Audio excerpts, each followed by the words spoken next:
No idea why we're having such technical difficulties today. I think that, the enemy wants to keep our young boys and men from hearing this powerful message that we have tonight and wants to keep you parents from not hearing it. So we're not going to let these little difficulties stop us, because this is a great message with a great panel, and we're going to share tonight. Okay, so I see people coming back on. I'm going to just let everyone know. Come on back. We have a great show. I don't want them to miss anything. All right, people are coming back. Antoine, let's try your mic.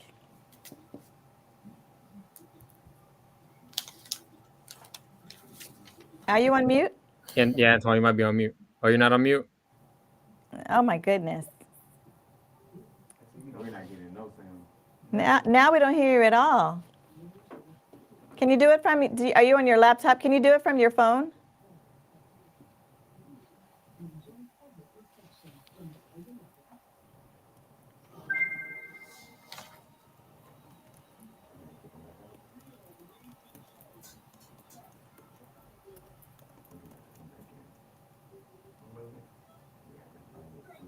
All right, we're still on. Okay. People are back. Let's see. Okay. Would you like me to continue sharing, Dr. Donna? Yeah, let's go. Go ahead, Robert. So, so keep talking. Sorry about that. I hope I didn't mess up your train of thought. You're perfectly fine. Okay, let's go ahead and keep talking about, you were on talking about parents and how your father raised his father and his father is raising you. So go ahead and continue with that. So with what I was saying, with the suck it up syndrome, it's generational. It is literally generational trauma that young men have faced and still face today. But what I combat at, and I will be in layman's terms, like I combat it. I literally tell these young men, hey, you were taught this certain way, but now it's time to learn a new set of skills, and it's time to learn a new way of thinking. Yes. You don't have to bottle up your emotions. You don't have to feel like you don't have to feel scared about being vulnerable. You just have to be around the right people who actually care about you, who actually care about, your emotions, the way you feel. And whether that be family members or, an external support system. For me, it wasn't really my family. My family kind of was in and out of my life, and that, me sharing a little bit about myself. What really strengthened my bond was a community-based organization. And this is a little personal again, I was going down at 13 years old for double attempted homicide, and that was hanging around the wrong crowd. And I've never been so scared in my life, but I didn't know how to express myself. I didn't know where my emotions were. I was 13. So why would a 13-year-old be put in a position to fight for his life? That you should never hear of that. Right. So what my mom did was she grabbed me by the ear, and I'll be honest, she grabbed me by the ear and she took me to a community-based organization. And once we did that, I kind of ran with it. I found a great support system. I found amazing friends who I still talk to till this day. I was making money. That was another big thing. I was making money and bringing it back home and feeling like I was succeeding, feeling like I was a success. As you talked about triumphs, I felt triumphant in knowing that I didn't feel like a failure. Right. So I try to instill everything that I've learned throughout my life and all personal experiences to the young men that I service. Because one thing's for sure, and my previous mentor, who was also my principal, each one teach one. Yeah. If you learn a set of skills, if you learn how to pivot and maneuver in this life, give that to someone else who can use the help. Yes. And KJ is a perfect example of it. So I will Mhm. release my talking, and I Okay. will hand it right over to KJ. Okay, great. KJ, before you start, there's just a couple of things. Robert, that was so amazing. Your story is amazing. And I want to just highlight a couple of things because I know we were in and out, and I want to make sure people heard just a couple of things that you said. So one of the things that you said was that it was at 13, you were almost caught up in the criminal justice system. You almost went to prison, right? Yep. And what happened was that your mother brought you to an organization where there were other men around. Yep. And I think that's important for single mothers to hear, is that if you don't have, if there's not a father figure in the household, that's fine. Let's try to find other father figures for your young boy in other organizations that might be around. The second thing that you said was teaching young boys how to have the whole gamut of emotions, right? Because as humans, we are emotional human beings. We don't just have sadness and anger. Those aren't the only emotions. We have a range of emotions in between. And if you want someone to really be whole, they have to be able to be free to express the wholeness of emotions, the whole spectrum of emotions: sadness, disappointment, fear, anxiety, anger, all of the emotions together. So I just wanted to underline those two things. And I thank you for your story, Robert. Now, KJ, let's hear from you. What are some of the challenges that you see with the young men that you work with? And also, you can share a little bit about your upbringing and what you teach your young men that you work with.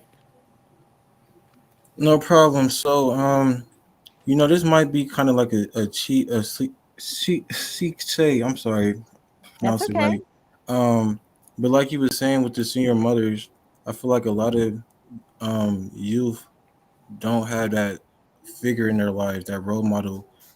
For myself, I didn't have a dad when I grew up, so my mom and my grandma kind of pulled the weight, and I definitely appreciate that. But it's like a lot of kids, they need to learn how to redirect their energy into something positive because the energy is being directed in the wrong directions.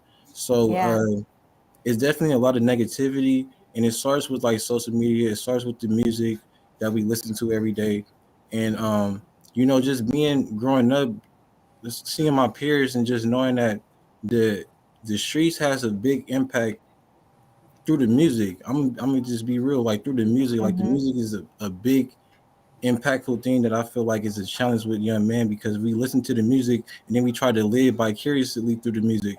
So just having an outlet to redirect your energy to, because a lot of young men in Oakland deal with abuse, and like Robert was saying, we got the suck it up syndrome, and all that abuse that we go through and all that anger we got inside, we don't have an outlet. We don't go to therapy, and it's like a lot of people need therapy that we don't. They're not diagnosed with it. They're not diagnosed with any condition, but we need therapy. We need that support and that outlet to redirect our energy. So yeah, it's just a thing where we just need to focus and channel all that negativity inside ourselves and try to find a positive outlook. That makes that's sense. great. Thank you. Thank you to both of you.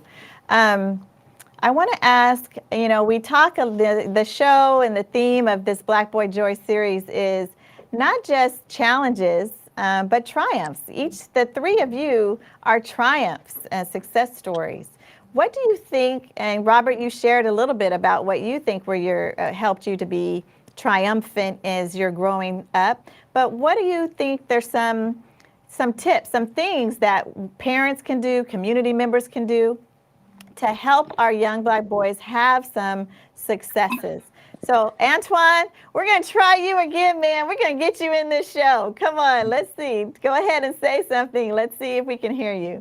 I'm on my phone now, so hopefully this is working. Is it working? I can hear Tell you. me. crowd community. Can y'all hear me? Is this phone thing Yes, working? let's get some feedback. Can you guys hear Antoine? Give me a thumbs up or a heart if you can hear Antoine. Hopefully the phone is working. Yes, it Yes, says yes. yes. Finally, Thank I you, am. Sanji. Yes. They coach put me in. I am here now. All right, you are in, Antoine. Yes, Wow. and we got thumbs up. Okay, so let's hear from you. Let's because I want people to understand what is a violence interrupter and what do you do in your Oakland Violence Prevention Project. Tell me about those. Okay, so a violence interrupter is someone that back interjects when situations are happening, um, helps with families as far as with resources.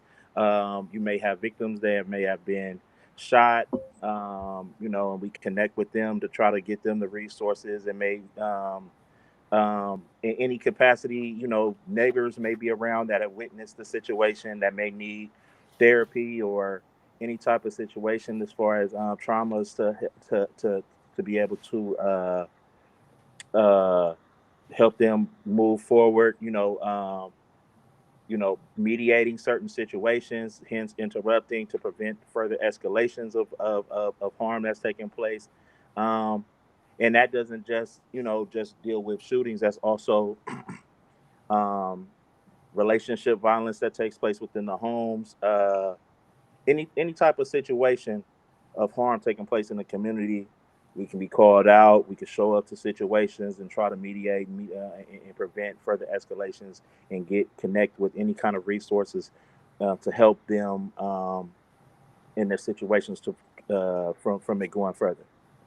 So Okay, that's what that's what a violence interrupter is, as far as the violence prevention coalition project that we've been working for. I've been working with for 6 years, about 6 years now, and we've been working hard towards the mandates of working closely and advocating and getting community buy-in as far as the people of the community, the neighbors and everything, to where we can connect in any way in addressing domestic violence, gender-based violence, gun violence, and also with our families, our mothers that's losing, a lot of their children, a lot of loved ones, as far as advocating um, towards working on those cold cases of to try to figure out what's going on. How can we, help the moms in their situations, or how can we address what's going on as far as the policing and their investigations on that aspect. But now it kind of gets complicated because in a lot of ways, though my coalition may do a lot of work and a lot of those things, I personally may not be able to, only because of my job title and my position, because I don't, as a violence interrupter, work with law enforcement. I work directly with the families, and so I also have to build up that credibility and trust with the community of saying I'm working solely with the families, and connecting them with the resources needed, and also trying to resolve situations before before someone may have to go to jail, or before a situation may happen. So if it's a shooting, how can we resolve this conflict and mediate it and prevent further escalation before someone has to go down? right. Um, so in multiple ways of addressing harm and that's taking place in the community, I try to sit at as many tables as I can to be a voice and bring the community's voice into those tables to really uplift in those efforts. Great.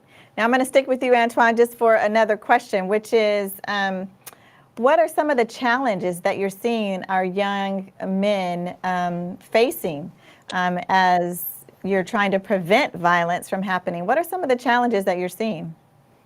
It's crazy because I was listening to the brothers that was speaking, and it was powerful what was being said. Uh, and I just want to say, hopefully things didn't come off. It looks like everybody come. But I think what everyone is saying is very true. Education is an amazing, a key component to everything. I think a huge problem is, we're in an era of social media, where everyone is seeing the things that they desire, but don't know how to get those things they desire. We have, um, we have our the parents that are in the households and that are working and doing everything that they can in order to provide for their household. But those kids, as they're evolving and getting older, don't really aren't really getting a lot of the basic fundamentals that they need to be able to take off and do them on their own, while having the interactions that they're having with the community and the schools that they're having.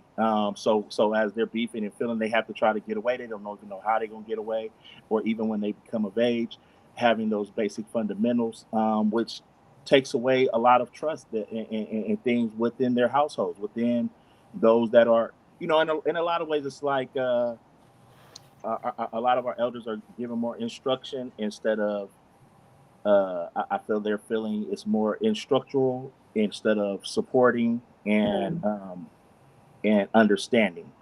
Like when that may be first before the instruction, Right.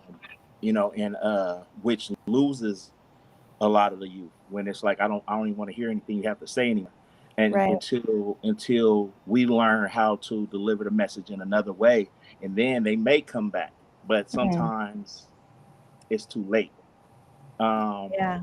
And that's currently our current situation, and a lot of youth that I tend to work with, troubled youth and different things like that. Like when I deliver certain things in a way of not just saying, like, I can hear their problems and them say, and I just say, I try to deliver it like this may be why these things are happening, or have to go in this process. Then they be like, oh, that makes sense. Yeah. But it wasn't originally delivered in a way for them to understand the breakdown of it, so that they can say it makes sense for themselves. You know what I mean? Right. So I think that's currently a lot of what has us in the positions that we're in now. Is they already shut down them the elders that they already shut them out. So it's like I'm gonna just figure it out on my own, and it is what it is. Yeah, you're saying something really good, Antoine, and I'm going to ask Robert and KJ to weigh in on this as well, which is, a part of the goal of having this series is not just to talk about the challenges, but also to show triumphs, which the three of you are, but also the advocacy piece. So really, I have a 10-year-old son. So as I'm raising my 10-year-old son to be a teenager and then a young adult, what are some of the, suggestions or tips that you have for parents and the community members to sort of help raise up our young boys? And Antoine, you just gave a great one, which is the way we deliver messages, right? These kids are different than how we grew up, right? So you can't just say, I remember everyone can probably relate to your parents saying, well, why? And you say, because I said so, right? Like that didn't work then, and it certainly doesn't work now. So Robert and KJ, I want you to weigh in on some tips that you have to share with how can we help and advocate for our young boys and help keep them on the right path or steer them back onto the right path.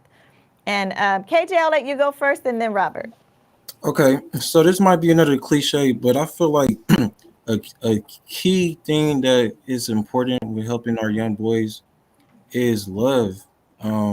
Honestly, because like having that love and support, and like you said, you got to cater to everybody because everybody is different. And I feel like just letting your child be themselves, like be free and open with them, and just let them express themselves how they express themselves, because a lot of the times we don't know how to express ourselves or communicate with our parents. Like, for example, me and my mom had a really hard relationship because of our communication. So I know she loves me, but it's just like the communication, like the delivery of the message is one out one ear and out the other. So it's like I definitely feel like the love is needed, the support is needed, the way you communicate is definitely important, and yeah, that's kind of what I have. So communication, how you communicate with your child, and showing love and support for whatever their interests are. That's really good, KJ. Thank you. Robert. Now, to piggyback off of KJ, it does involve love and support, but it also involves kind of steering them in the right direction, meaning having, again, that supports, like if a child comes to you and you kind of give them the, oh, because I'm your parent, because you're supposed to listen to me. That didn't work on me now, or it didn't work on me back then. It certainly doesn't work on me now.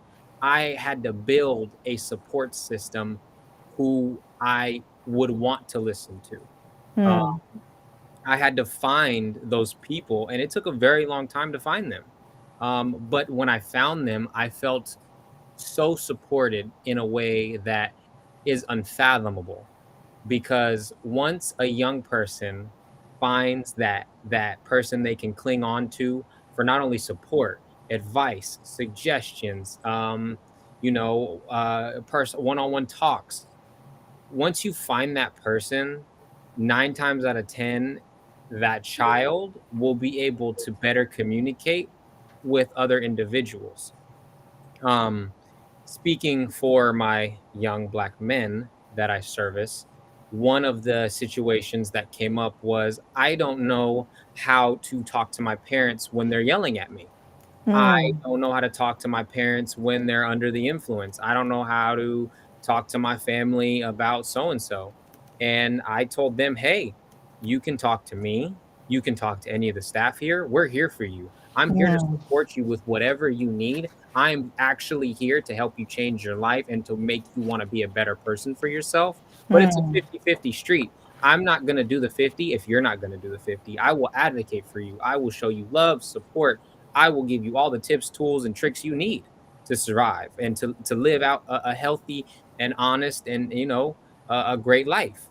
But it comes with that 50-50.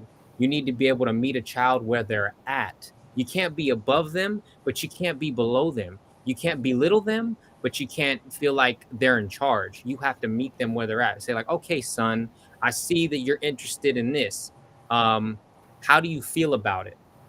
What can we do together as a team to make this better for you? How can we interact with each other to where we're not screaming at each other? It's Hmm. not a one-on-one fight. How do we do these things? And therapy is there, but 9 times out Yeah. of 10, I've gone to therapy. I've gone to bad, horrible therapy, and I've gone to great therapy.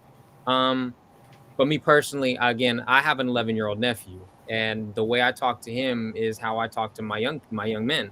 Hey, if you need support, I'm here for you, but you got to come to me for the support. If you don't speak up for yourself, then how am I going to know what you need? Right.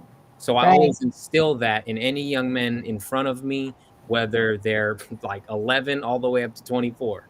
Like Yeah. I make sure my young men know they are supported all the way around, because again, a support system is the foundation, the building block to making sure a young child, and I'm talking your babies, have a Hmm. successful livelihood.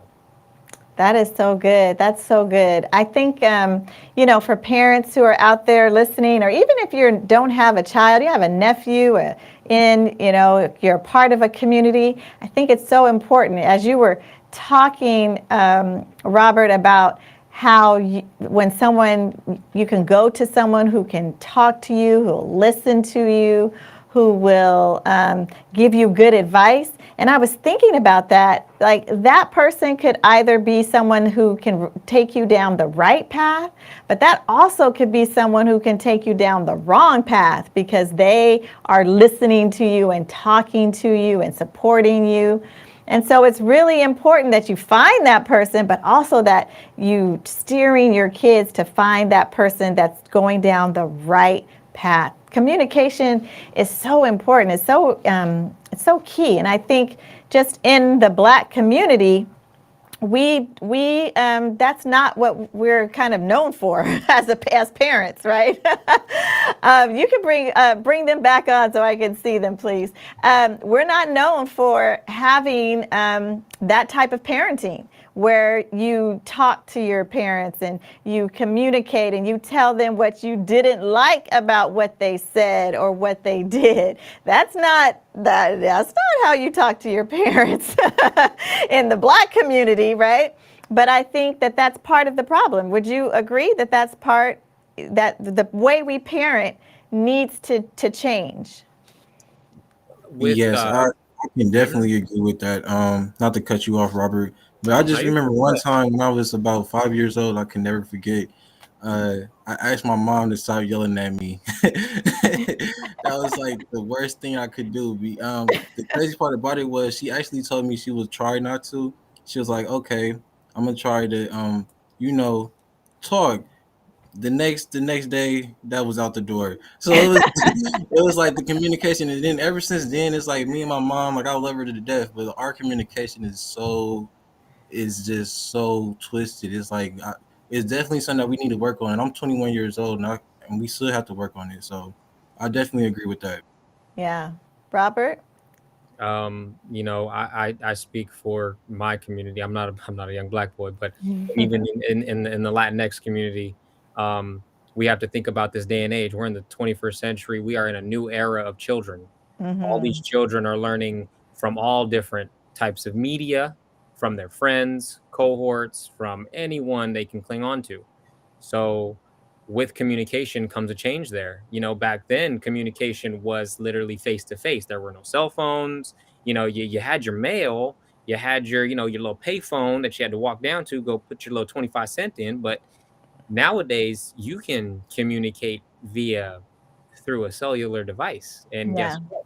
If a child doesn't want to talk to you, guess who they'll talk to? Individuals who are either negative or positive, as you were saying, Dr. Donna. And to piggyback off of that, finding positive role models is probably one of the easiest things to do nowadays due to how the way we view our social media and the way we work. We are in literally the technological era. And the way you find positive support role models is kind of just listen to your kids. You tell them, hey, you want to go you want to go to a sports program, you want to join an art program, hey, why don't we check out this community-based organization? Maybe you can make some money and learn a skill. Maybe you can find peers who like to do what you do. There are a plethora of resources out there for our children now. Back then there wasn't. It was either the streets or school. There was no in between. You couldn't get a job. Right. You couldn't get a job at 13 and a half, 14 years old. You could, but it was a paper route. And not a lot of people wanted to wake up at 5 a.m. and throw paper everywhere. That's right. That's right. But it's crazy to me when I hear my kids, and I'll be frank, they consider me their role model. Like they look at me like, hey, like Robert, we can lean on you. I get calls every single day from them. Like they're like, Robert, how do I fill out a W-2? Robert, how do I do this? But it took a lot of support, trust, love, dedication to these youth. And again, you want to find your positive role models, talk to your kids, but then also figure out what resources are around you that are positive role models. Community-based organizations are one of them. You got the Boys and Girls Club. You got, what Antoine does. You got you got KJ's program. There are so many different outlets for our children nowadays because we figured out, in this age, kind of, hey, maybe we should focus on our kids at a younger age, as you were saying, right? Yes. Focus on our kids at a younger age and kind of lead them and steer them in a positive direction. But you can't do that all on your own, especially if you're a single mother or single father. You can't do that on your own. Right. So I encourage everyone listening, if you have a child, look to your community-based organizations as that extra support. Look to, library programs, look to outdoor ed programs, look toward any type of program for that matter. There are programs out there that will literally pay your child. And I'm speaking literally because we are in my mental health forum. If my men join it, they receive a stipend. I know KJ can speak to his program, but there are programs out there that will literally pay your child to learn a skill. I love that. That's great. That's great. Okay.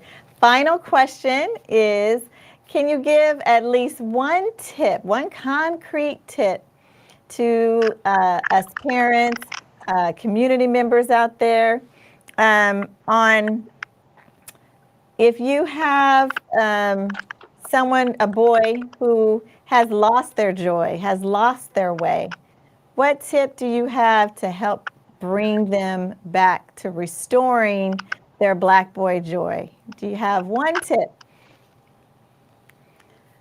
Whoever wants to start. Antoine, you want to go first? I'm going to bring you back, Antoine. Don't worry. We're going to bring you back on so we can have a great conversation. But I don't know why I'm having so many technical difficulties. Oh my goodness. That's okay. Do you have a tip for parents or community members on how to bring a boy who might have lost their joy back into having Black boy joy? Me? Yep. Jesus. I know I missed so much of the conversation. Now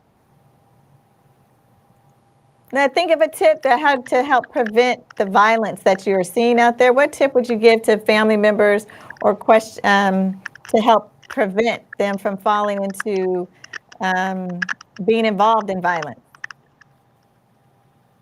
I mean, all I can really say is, maintain being hopeful and patient. With the children, with our neighbors, our community, our youngsters that's around, is being patient. That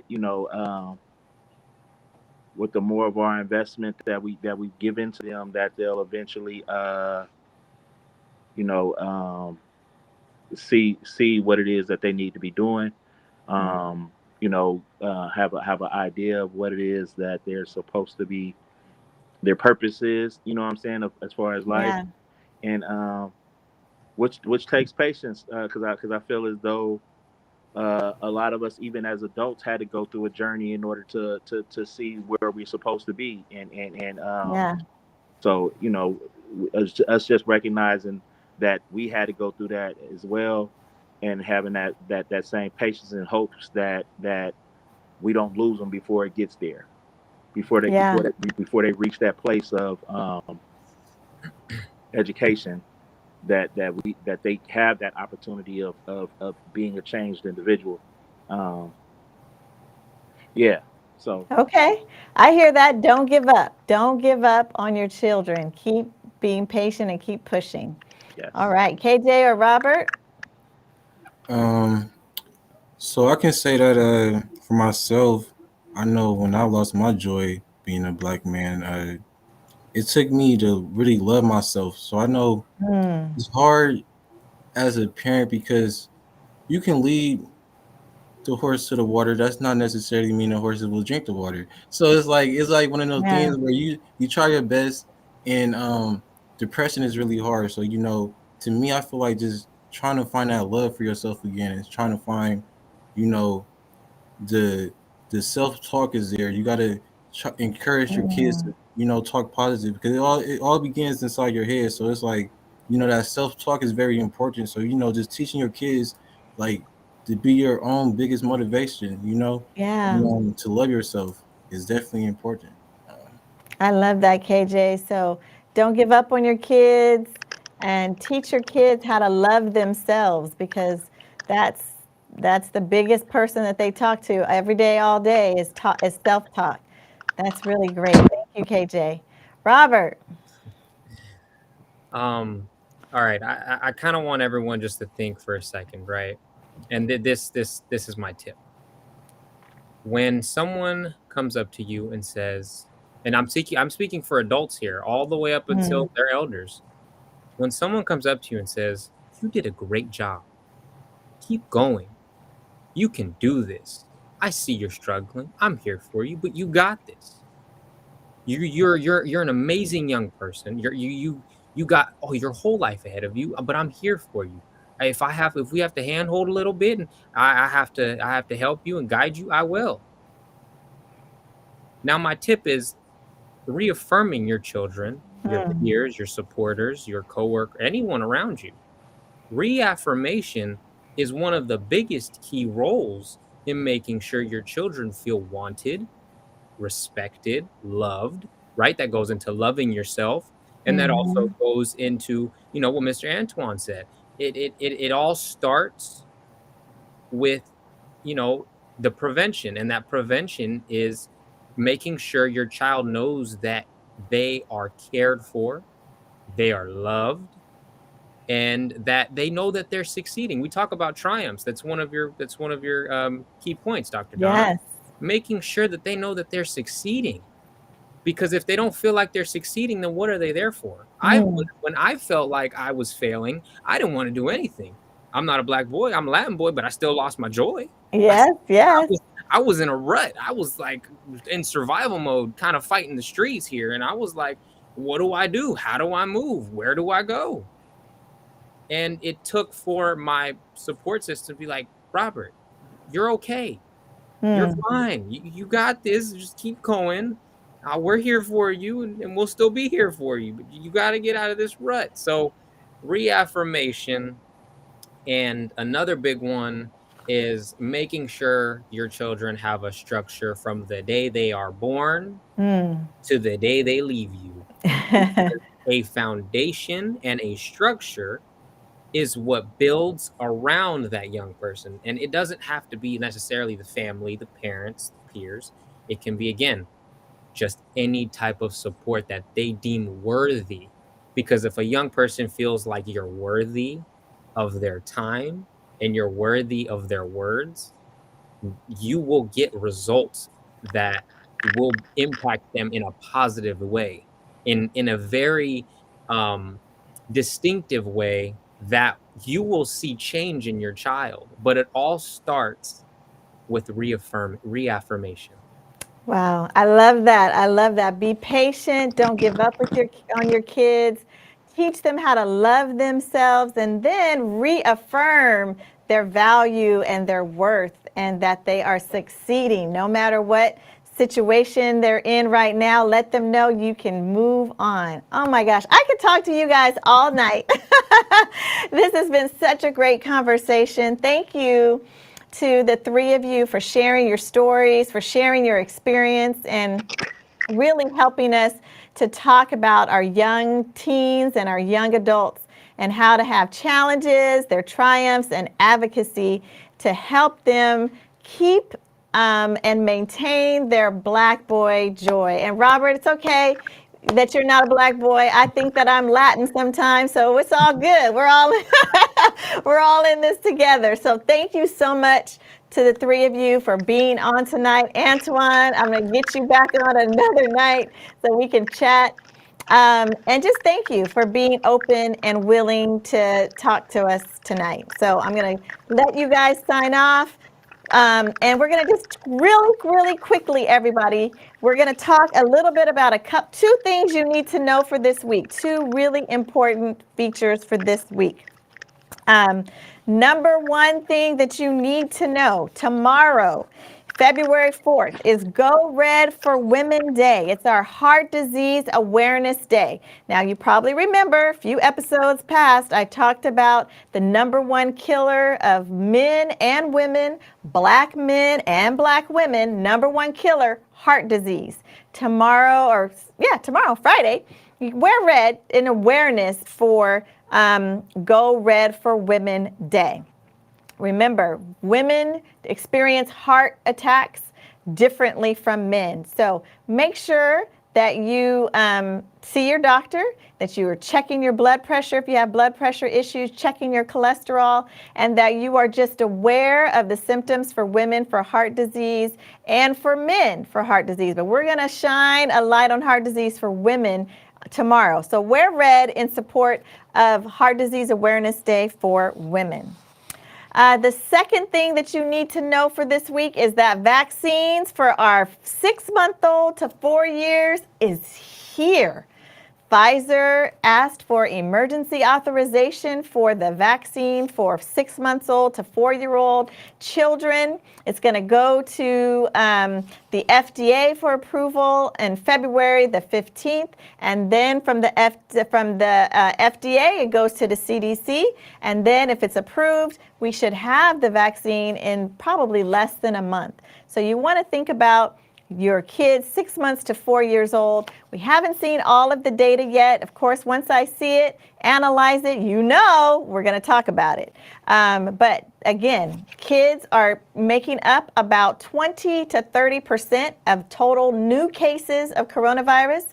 About 11 million children have had tested positive for coronavirus. So yes, it's important. Yes, it's impacting our kids. We'll talk more about it. But those are the two things that you need to know for this week.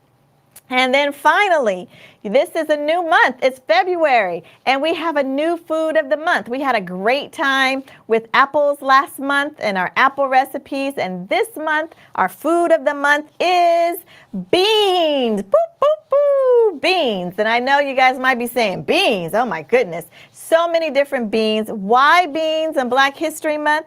Well, because it was brought to the Americas from ancient Egypt. We're the first ones to kind of use beans. And then it was brought over with slaves into the Americas by Africans. So wanted to make sure we recognize that.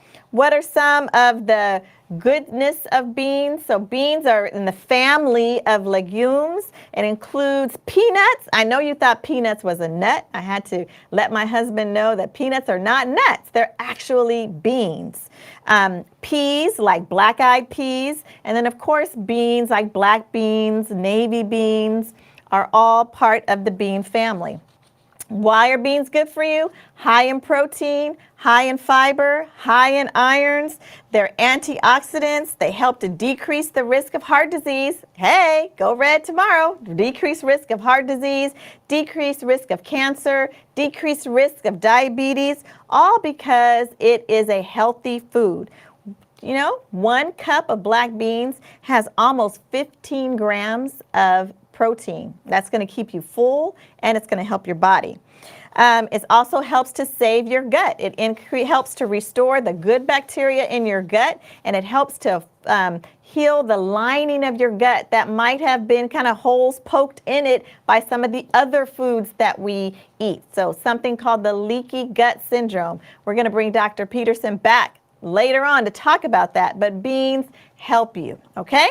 So that's our food of the month, beans. I want to see those recipes on all of my channels, on all the different types of ways that you are going to eat beans this month. And let's just keep it going, okay?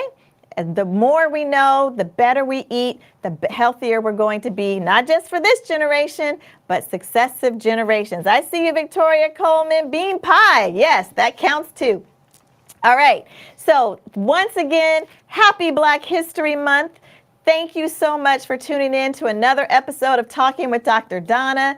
Thank you to my guests for part 2 of Black Boy Joy. We're going to talk about Black Men Joy before this month is over. So we're going to take it all the way up through adulthood. So stay tuned. Again, you have an appointment every Thursday at 6:30 p.m. with the doctor. Don't miss your appointment. Thank you once again for joining in. Go on over to YouTube, subscribe to my channel, hit that bell icon, and that way you'll know when I go live. Until I see you again next week, be safe, take good care of yourself and your loved ones. Bye-bye.